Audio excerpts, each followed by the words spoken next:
अस्सलाम वालेकुम। तो आप Shanghai government scholarship for China for international student, अगर आप इस स्कॉलरशिप में अप्लाई करना चाहते हैं फॉर बैचलर मास्टर और पीएचडी, आपको तीनों लेवल के फुली फंडेड और पार्शली फंडेड दोनों लेवल का आपको इसके अंडर स्कॉलरशिप ऑफर किया जा रहा है। अगर आप इस स्कॉलरशिप के अंडर आप अप्लाई करना चाहते हैं, फर्स्ट ऑफ ऑल हम बात करते हैं इसके बेनिफिट्स की। आपको बेनिफिट्स क्या क्या मिलेंगे। फर्स्ट ऑफ ऑल जो टाइप ए का स्कॉलरशिप है वो फुली फंडेड स्कॉलरशिप होता है, जिसमें आपकी ट्यूशन भी बिल्कुल फ्री होती है, आपका वहाँ पे रहना भी फ्री होता है और वहाँ पे आपको रहने के खर्चात भी बिल्कुल वो फ्री में खुद देते हैं। उसके अलावा आपको हेल्थ इंश्योरेंस भी प्रोवाइड की जाती है फ्री में, और इसके अलावा आपको जो है ना एक एक्सीलेंट प्रोस्पेक्टिव जो स्टूडेंट होता है apply for post graduate, under graduate और प्री कॉलेज प्रोग्राम के लिए मीन के ये कम्प्लीटली आपको फुली फंडेड स्कॉलरशिप मिल जाता है, जो कि टाइप ए स्कॉलरशिप होता है। इन केस अगर आप टाइप ए स्कॉलरशिप अप्लाई करेंगे तो आपकी application fully funded scholarship application के लिए कंसिडर की जाएगी। और सेकंड वन जो है ना टाइप बी स्कॉलरशिप है। अगर आप टाइप बी स्कॉलरशिप के लिए अप्लाई करना चाहते हैं, इसमें जो है ना सिर्फ और सिर्फ आपकी ट्यूशन फी और मेडिकल इंश्योरेंस जो है ना कवर की जाती है। बाकी रिमेनिंग जो भी एक्सपेंसिव वगैरह है वो आपको खुद कवर करने पड़ेंगे। तो आपने एप्लीकेशन सबमिशन करने से पहले पहले अगर आप फुली फंडेड के लिए अप्लाई करना चाहते हैं तो आपने टाइप ए सेलेक्ट करनी है लाजमी। अब यहाँ पे अप्लाई करना चाहते हैं, थोड़ा सा नीचे स्क्रॉल करने के बाद यहाँ पे आ जाता है जी एप्लीकेशन की एलिजिबिलिटी के कौन कौन से यहाँ पे एप्लीकेशन स्टूडेंट अप्लाई कर सकते हैं। फर्स्ट ऑफ ऑल इसमें तमाम इंटरनेशनल स्टूडेंट अप्लाई कर सकते हैं जिनका एजुकेशनल बैकग्राउंड बहुत ही अच्छा है, मतलब कि जिन्होंने अगर एमएस एमफिल या मास्टर के लिए अप्लाई करना है या पीएचडी के लिए अप्लाई करना है, उन्होंने अगर प्रीवियस क्वालिफिकेशन में अच्छी सीजीपीए मेंटेन की हुई है या उन्होंने एफएससी में अच्छे मार्क्स परसेंटेज लिए हुए हैं, तो उनके लिए बेस्ट अपॉर्चुनिटी इस स्कॉलरशिप में अप्लाई करें। अगर हम बैचलर के लिए अप्लाई करेंगे, मीन के एफएससी के स्टूडेंट अगर बैचलर के लिए अप्लाई करना चाहते हैं, उनकी एज जो है ना मैक्सिमम 25 होनी चाहिए। और जो स्टूडेंट मास्टर के लिए अप्लाई करना चाहते हैं आफ्टर बैचलर, उनकी 35 होनी चाहिए। और जो पीएचडी डिग्री प्रोग्राम के लिए अप्लाई करना चाहते हैं, उनकी जो एज है मैक्सिमम वो है 40 ईयर्स, मीन के 40 साल तक आप इसमें अप्लाई कर सकते हैं। अब अप्लाई करने से पहले पहले जो student for bachelor degree programme के लिए अप्लाई करना चाहते हैं, उनके पास जो है ना pre college pre degree college mean के एफएससी के रिजल्ट कार्ड, उसकी क्वालिफिकेशन के जो ट्रांसक्रिप्ट होते हैं वो उनके पास होनी चाहिए। और जो स्टूडेंट मास्टर एमएस एमफिल के लिए अप्लाई करना चाहते हो तो उसके पास मैट्रिक एफएससी और बैचलर की ट्रांसक्रिप्ट होनी चाहिए।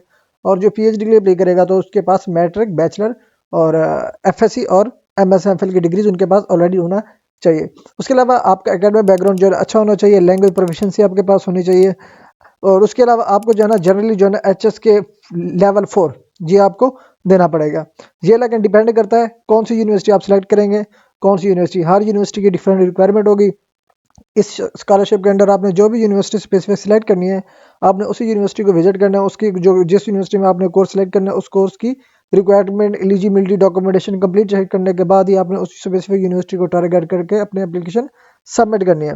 अब सबमिट करने से पहले पहले ये तमाम तो चीज़ें आपने लाजमी चेक करनी होगी। अगर आप ऐसे ही एप्लीकेशन सबमिट कर लेंगे तो आपकी एप्लीकेशन कंसिडर तो की जाती है लेकिन वो रिजेक्शन हो जाती है। मेन काजेज ऑफ रिजेक्शन यही होते हैं कि आपने उसकी रिक्वायरमेंट, उसकी जो रिक्वायरमेंट होती है एलिजिबिलिटी, तो वो आप पढ़ते हैं, आप ऑटोमेटिकली इसकी एप्लीकेशन सबमिट कर देते हैं। तो एप्लीकेशन सबमिट करने से पहले पहले आपने इसकी कंप्लीट रिक्वायरमेंट लाजमी चेक कर लेनी है। उसके बाद थोड़ा सा नीचे स्क्रॉल करेंगे तो हम यहाँ पे बात करते हैं कि कौन कौन सी university under Shanghai government scholarship यहाँ पे पार्टिसिपेट कर रही है। अब यहाँ पे देखिए जी, यहाँ पे अप्रॉक्सीमेट जो है ना 31 यूनिवर्सिटीज़ हैं जो कि under Shanghai government scholarship participate कर रही हैं, जिसमें से आप अपनी मर्जी की कोई भी यूनिवर्सिटी आप यहाँ पे सिलेक्ट करना चाहें, आप सिलेक्ट करके अपनी एप्लीकेशन सबमिट कर सकते हैं। एप्लीकेशन सबमिशन किस तरह करनी है, फॉर एग्जांपल यहाँ पे उन्होंने जो है ना आपको यूनिवर्सिटी का नेम चाइनीज लैंग्वेज में भी प्रोवाइड कर दिया, आपको इंग्लिश लैंग्वेज में भी प्रोवाइड कर दिया। इसके अलावा जो उनकी इंट्रोडक्शन एप्लीकेशन एड्रेस है उसका लिंक भी आपको आपके आसानी के लिए यहाँ पे प्रोवाइड कर दिया गया है। फॉर एग्जांपल आप यहाँ पे देखिए फुटान यूनिवर्सिटी, आपने यहाँ पे इसका लिंक इधर से कॉपी करना है। कॉपी करने के बाद आपने कोई भी न्यू ब्राउजर है वहाँ पे जाके पेस्ट करना, पेस्ट करेंगे तो यहाँ पे इसकी जो ऑफिशियल वेबसाइट होगी यहाँ पे ओपन हो जाएगी। यहाँ पे एडमिशन की या स्कॉलरशिप की एप्लीकेशन जो प्रोसीजर होगा आप यहाँ पे खुद भी देख सकेंगे। अब जैसे ही यहाँ पर ओपन हो जाए, फर्स्ट ऑफ ऑल ये चाइनीज लैंग्वेज में आपके पास ओपन होती है तो आपने इसको इंग्लिश में ट्रांसलेट करने के लिए आपने इंग्लिश पे क्लिक करना है। तो इसकी सेकंड वन जो वेबसाइट होगी वो इंग्लिश ट्रांसलेटेड में यहाँ पे ओपन हो जाएगी, जहाँ पे आप इजीली उसको अंडरस्टैंड कर सकेंगे, पढ़ सकेंगे। अब जैसे ही ओपन होती है तो आप थोड़ा सा नीचे स्क्रॉल करेंगे तो यहाँ पे आपको डिफरेंट ऑप्शन मिल जाते हैं। सिंपली आपने ऑनलाइन एप्लीकेशन पे आना है। ऑनलाइन एप्लीकेशन पे आएंगे तो यहाँ पे आपको जो डिटेल्स होगी एप्लीकेशन सबमिशन की वो यहाँ पे आपको मिल जाएगी। अब यहाँ पे देखिए जी, आपको क्या है, फर्स्ट ऑफ ऑल आपको अपना अकाउंट क्रिएट करना पड़ेगा, अपनी मर्जी का कोड लगाएंगे या वेरिफिकेशन कोड लगाएंगे, इनके साथ आपका अकाउंट ऑलरेडी बना हुआ है। लेकिन अगर आपका अकाउंट नहीं बना हुआ तो आपने क्या करना है, simply first of all sign up पे क्लिक करेंगे। साइन अप पे क्लिक करके आपने अपना अकाउंट क्रिएट करना है। यहाँ पे जो आपका वेरिफिकेशन कोड है आपने गेट पे क्लिक करना है तो ये आपको वेरिफिकेशन कोड दे देगा, लेकिन आपको पहले जो है इसका ईमेल पुट करना पड़ेगा। गेट वेरिफिकेशन कोड पे क्लिक करेंगे तो यहाँ पे कोड आपको विजिबल हो जाएगा। यहाँ पे कोड पुट करेंगे अपनी मर्जी का, आप मैक्सिमम 8 कैरेक्टर का पासवर्ड लगा के सिंपली साइन अप पे क्लिक करेंगे तो यहाँ से आपका अकाउंट साइन अप हो जाएगा। एक अकाउंट बनने के बाद आपने लॉगिन पे आ जाना। लॉगिन बनने के बाद आपने अपनी ईमेल और पासवर्ड लगा के अपनी एप्लीकेशन प्रोसीड करनी। प्रोसीड करने के बाद आपको अपनी पर्सनल इन्फो, एजुकेशन इन्फो, जो रिमेनिंग डॉक्यूमेंट्स होते हैं जो स्टूडेंट के पर्सनल होते हैं, अपलोडिंग वगैरह, ये तमाम तर चीज़ें आपको यहाँ पे कंप्लीट करनी पड़ेगी। लेकिन इससे पहले जो है ना मैं आपको स्कॉलरशिप की डिटेल भी बताता हूँ कि स्कॉलरशिप की डिटेल्स क्या है इस यूनिवर्सिटी की। अब यहाँ पे देखिए जी, आपने बैक स्पेस पे आ जाना। जैसे बैक स्पेस पे आएंगे तो आपको यहाँ पे एक ऑप्शन मिल जाता है स्कॉलरशिप का। ये देखिए, ये स्कॉलरशिप का ऑप्शन है।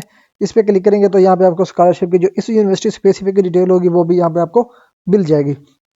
अब यहाँ पे देखिए जी, थोड़ा सा नीचे स्क्रॉल कर लेके आपको यहाँ पे स्कॉलरशिप की डिटेल यहाँ पे मिल जाती है। जबकि यहाँ पे हमें उन्होंने स्कॉलरशिप यहाँ पे देखिए जी, international student for university can be supported by different level of scholarship. Mean कि इस यूनिवर्सिटी के अंदर आपको डिफरेंट स्कॉलरशिप दिए जाते हैं। फर्स्ट वन जो स्कॉलरशिप है, आपको चाइनीज गवर्नमेंट स्कॉलरशिप भी दिया जाता है, शंघाई गवर्नमेंट स्कॉलरशिप भी दिया जाता है। उसके अलावा कन्फुशियस इंस्टीट्यूट स्कॉलरशिप वो भी दिया जाता है। उसके अलावा scholarship student will need to register for scholarship at the beginning of each semester. अब यहाँ पे देखिए जो इसके फॉर एग्जाम्पल जो कोई रीजनल स्कॉलरशिप होता है, ठीक है जी, उनके लिए जो है ना आपको जब आपका फर्स्ट सेमेस्टर स्टार्ट होता है तो आपको उसी टाइम आपको एप्लीकेशन के सबमिट करनी पड़ती है फर्स्ट स्कॉलरशिप। तो इसी तरह से जो इसके रिमेनिंग जो स्कॉलरशिप है, जैसे आपका सेमेस्टर स्टार्ट होता है उसकी बिगिनिंग में, हर सेमेस्टर की बिगिनिंग में आपको स्कॉलरशिप में एप्लीकेशन सबमिट करनी पड़ती है। तो ये इसकी मतलब कि प्रोसीजर है अगर आप इसमें अप्लाई करना चाहते हैं इस यूनिवर्सिटी में। इसी तरह से किसी भी यूनिवर्सिटी में आप अप्लाई करना चाहते हैं तो अप्लाई कर सकते हैं। इसके अलावा यहाँ पे आपको यहाँ पे वीज़ा का सर्विसेज क्या होंगी, जो वीज़ा प्रोसेस क्या होगा, आपने किस तरह वीज़ा परफॉर्म करना है, वीज़ा प्रोसेस को आपने कंप्लीट किस तरह करना है, वीज़ा आपका किस तरह लगना है, कौन कौन सा स्टेप आपको फॉलो करके आपने अपनी एप्लीकेशन फॉर वीज़ा आपको सबमिट करनी पड़ेगी, वो भी यहाँ पे आपको इसकी गाइडलाइंस मिल जाते हैं फॉर न्यू स्टूडेंट, मतलब जो न्यू स्टूडेंट इस यूनिवर्सिटी में एडमिशन लेना चाह रहा है। अब जैसे ही यहाँ पे ओपन हो जाते हैं वो मैं आपको बता देता हूँ। अभी यहाँ पे हमारी वेबसाइट नेटवर्क स्लो होने की वजह से जो है ना स्लो चल रही है। तो उसके बाद जो है ना रिमेनिंग जो यूनिवर्सिटीज़ है वो भी उसकी डिटेल में आपको बता देता हूँ। अब यहाँ पे डिफरेंट यूनिवर्सिटीज़ हैं। जिस भी यूनिवर्सिटी में आपने अप्लाई करनी है, आपने सिंपली क्या करना है, यहाँ पे इसका लिंक कॉपी करके किसी भी ब्राउजर पे पेस्ट करनी है। वहाँ पे इसकी जो ऑफिशियल वेबसाइट होगी वहाँ पे ओपन हो जाएगी। वहाँ पे स्कॉलरशिप सेक्शन पे जाना है। स्कॉलरशिप सेक्शन में जाएंगे, उसके बाद आपने वीज़ा सेक्शन में जाना है। दोनों रिक्वायरमेंट एलिजिबिलिटी चेक करने के बाद आपने अपनी एप्लीकेशन सबमिट करनी है, ठीक है जी। अब यहाँ पे देखिए मैनेजमेंट क्या है। अब यहाँ पे आपको इसका जो हेल्प आउट जो सेक्शन है, ये आपको स्कॉलरशिप में हेल्प भी करता है, वीज़ा एप्लीकेशन में भी हेल्प करेगा, रजिस्ट्रेशन में भी हेल्प करेगा। अगर आप इसके जो ऑफिशियल कॉन्टैक्ट्स हैं आप उन पर कॉन्टैक्ट करना चाहें तो। अब यहाँ पे जैसे कि हमारी वेबसाइट ओपन हो चुकी है। अब यहाँ पे देखिए जी, please apply for X1 X2 visa at the local Chinese embassy consulate with valid regular passport admission notice visa application form physical. अब यहाँ पे मतलब कि आपका एडमिशन कंफर्म हो जाता है। अगर आप इस यूनिवर्सिटी के लिए इंट्री वीजा के लिए अप्लाई करना चाहते हैं तो आपने जो वीजा सेलेक्ट करना है X1 और X2 सेलेक्ट करना है, ठीक है जी। ये सेलेक्ट करेंगे, उसके बाद आपने अप्लाई करने से पहले जो आपके डॉक्यूमेंटेशन आपके पास होना चाहिए, आपके पास पासपोर्ट होना चाहिए, एडमिशन नोटिस होना चाहिए, वीज़ा एप्लीकेशन फॉर्म होनी चाहिए, और उसके बाद आपके पास फिजिकल एग्जामिनेशन रिपोर्ट जिसको हेल्थ सर्टिफिकेट भी कहते हैं वो आपके पास होनी चाहिए। लेकिन ये डिपेंड करता है कि ये रिक्वायरमेंट है कि नहीं। उसके बाद यहाँ पे देखिए जी, Fudan University only provide visa service for student who have already undergone registration. Mean के जिन स्टूडेंट ने ऑलरेडी रजिस्ट्रेशन परफॉर्म की होगी उनकी ही प्रोसेसिंग में हेल्प आउट जो फुदान यूनिवर्सिटी करेगी सिर्फ उनकी करेगी। अब यहाँ पे देखिए, it is compulsory that you hold an X1 X2 visa to enter China within a week before the registration date. Mean कि आप जब रजिस्ट्रेशन करेंगे उससे एक वीक पहले आप X2 या X1 का जो आपका वीज़ा प्रोसेस होगा या वीज़ा आपका होगा कंपल्सरी होगा, जो कि आपको चाइना में एंट्री के लिए लाजमी होगा, मतलब कि अलाउ करेगा। उसके अलावा as a student you can not enter China without first having valid visa.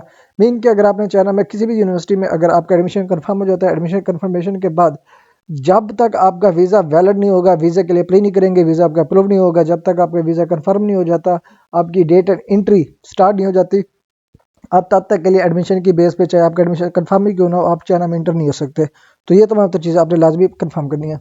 अब यहाँ पे देखिए जी, रजिस्ट्रेशन प्रोसेस क्या होगा, ठीक है जी। यहाँ पे देखिए जी, if you hold X1 visa you will need to apply for residence permit within 30 days after you enter to China. If you hold X2 visa and your study period is shorter than 6 months you cannot change the visa to residence permit. Mean के यहाँ पे दो type जो है ना visas हैं। X1 जो है ना आपको परमानेंट जो रेजिडेंसी परमिट होता है वो देता है 30 डेज़ के लिए आफ्टर जब आपकी एंट्री हो जाती है। उसके बाद जो X2 वीज़ा होता है वो आपके शॉर्ट टर्म जो आपके कोर्सेज होते हैं, मिनिमम 3 मंथ के होते हैं, 4 मंथ के होते हैं, 6 मंथ के होते हैं, ये उनके लिए होता है। तो आपने अपनी डिग्री आपने अपने ड्यूरेशन के मुताबिक आपने यहाँ पे अपनी सिलेक्टेड करनी होगी। वही चीज़ है, वैलिड आपके पास पासपोर्ट होना चाहिए, आपके पास हेल्थ सर्टिफिकेट होनी चाहिए, और आपके पास लेटर ऑफ वीज़ा होना चाहिए। इसमें एप्लीकेशन सबमिशन करने के लिए ये डॉक्यूमेंटेशन आपके पास होनी चाहिए। अब यहाँ पे आपको कंप्लीट इन्फॉर्मेशन यहाँ पे दे दी गई है। आप मजीद आप इस सेक्शन में जाके आपने एप्लीकेशन अपनी ये जो इन्फॉर्मेशन आपने खुद से भी रीड आउट कर लेनी है, ठीक है जी। यहाँ पे देखिए, अब उसके बाद यहाँ पे एडमिशन पे आ जाता है। एडमिशन में आने के बाद यहाँ पे आपको एक अंडर ग्रेजुएट का एडमिशन प्रोग्राम मिल जाता है। अंडर ग्रेजुएट पे क्लिक करेंगे तो यहाँ पे जो अंडर ग्रेजुएट के कोर्सेज होंगे जिस पे आप अप्लाई करना चाहते हैं वो यहाँ पे देखिए कौन कौन से कोर्सेज है। Bachelor of medicine and bachelor of surgery MBBS भी है पढ़ा। अंडर के जो इंटरनेशनल प्रोग्राम इकोनॉमिक्स है पढ़ा। Global bachelor of finance. अब यहाँ पे मैक्सिमम जो है डिग्री प्रोग्राम यहाँ पे अवेलेबल है। जिस भी डिग्री प्रोग्राम में अपने अप्लाई करनी है ना, आपने यहाँ पे इसकी सिलेक्शन करनी है। सिलेक्ट किया, इसकी डिटेल मिल जाएगी, इसकी एलिजिबिलिटी मिल जाएगी कि आपकी इसकी एलिजिबिलिटी क्या है, तमाम तर चीज़ें आपको यहाँ पे मिल जाएंगी जिसको आपने पढ़ना है। पढ़ने के बाद इसकी एलिजिबिलिटी अगर आपके क्वालिफिकेशन के मुताबिक है पढ़ी तो आपने इस कोर्स के लिए अप्लाई कर लेनी है। ड्यूरिंग एप्लीकेशन आपने इसकी एप्लीकेशन सबमिट करनी है। यहाँ पे इसकी जो रिक्वायरमेंट एलिजिबिलिटी है वो यहाँ पे आपको इस सेक्शन में मिल जाती है। तो जी अगर आप इसमें एमबीबीएस के लिए अप्लाई करना चाहते हैं तो यहाँ पे आप 20 मार्च 2025 तक अपनी एप्लीकेशन सबमिट कर सकते हैं। ठीक है जी। अब यहाँ पे आपके पास वैलिड पासपोर्ट भी होने चाहिए जिसकी मैक्सिमम जो एक्सपायरी डेट होनी चाहिए 30 सितंबर 2025 तक। ठीक है जी। अब ये कोर्सेज हैं जो कि आपको इसी एमबीबीएस की डिग्री में आपको पढ़ाए जाएंगे। ठीक है जी। Chinese culture and natural sciences हो गया, उसके liberal arts and basic medicine होगी, उसके अलावा क्लिनिकल मेडिसिन कोर्सेज के आपको यहाँ पे कोर्सेज कराए जाएंगे जो कि एमबीबीएस के होंगे। अब इसमें अप्लाई करने का तरीका क्या है, आपको जाना फर्स्ट ऑफ ऑल ये जो कोर्सेज होता है एमबीबीएस का 6 ईयर्स का होता है। फर्स्ट ईयर जो है ना आपको चाइनीज़ की लैंग्वेज की स्टडी कराई जाती है जो कि आपको चाइनीज़ लैंग्वेज पढ़नी पड़ती है। इसमें जो स्टूडेंट लिए जाते हैं फॉर एमबीबीएस 40 इंटरनेशनल स्टूडेंट को एडमिशन दिया जाता है। इसमें आप अप्लाई करना चाहते हैं तो आपके पास हाई स्कूल की ट्रांसक्रिप्ट होनी चाहिए या सर्टिफिकेट होनी चाहिए। ठीक है जी।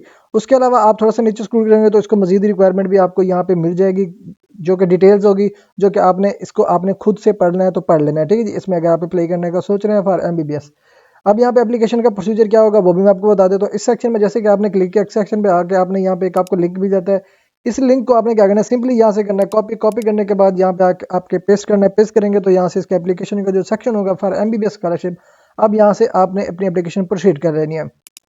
उसके बाद थोड़ा सा नीचे स्क्रॉल करेंगे तो यहाँ पे देखिए जी पर्सनल इन्फॉर्मेशन पुट करनी है, अंडर ग्रेजुएट का कोर्स सेलेक्ट करना है, फिर एमबीबीएस आपने मेंशन करना है। एमबीबीएस मेंशन करने के बाद आपने तमाम तो डॉक्यूमेंट्स की ओरिजिनल कॉपी आपने यहाँ पे अपलोड करनी है। उसके अलावा जो आपका पासपोर्ट होगा उसकी फोटो कॉपी भी आपने यहाँ पे अपलोड करनी होगी। ठीक है जी। अब यहाँ पे देखिए जी मजीद इसकी रिक्वायरमेंट क्या क्या है ये भी आपको यहाँ पे थोड़े से नीचे स्क्रॉल करेंगे तो आपको तमाम तो डॉक्यूमेंटेशन की लिस्ट भी मिल जाती है। यहाँ पे जो उसका प्रोफिशिएंसी टेस्ट है, जो अगर लैंग्वेज रिक्वायरमेंट है जिसमें आइलेट्स भी है पड़ा, टोफल भी है पड़ा, डुलिंगो भी है पड़ा, पीटी भी है, उसकी जो मैक्सिमम कोर्स रिक्वायरमेंट है वो भी यहाँ पे आपको मेंशन है। 2 लेटर रिकमेंडेशन होगी, आपके पास मैक्सिमम एज 18 ईयर्स होनी चाहिए।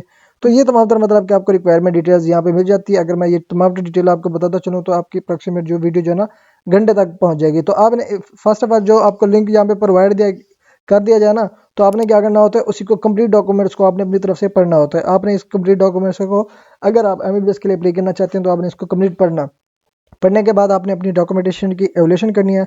आया कि आप इस एमबीबीएस की अप्लाई करने एलिजिबल हैं कि नहीं। अगर आपको लगता है कि आप एलिजिबल हैं तब भी जाके आपने इसी लिंक पे जाके आपने एप्लीकेशन सबमिट करनी होगी। सिंपली आपने क्या करना है, अकाउंट क्रिएट पे क्लिक करेंगे, अकाउंट क्रिएट हो गया। फिर इसी क्रिएट अकाउंट को आपने यहाँ पे लॉगिन इन नो पे क्लिक करके अपना अकाउंट लॉगिन करेंगे। उसके बाद लॉगिन हो जाएगा आपके अकाउंट। फिर आपने इसकी रिमेनिंग जो एप्लीकेशन होगी वो आपने सबमिट करनी पड़ेगी।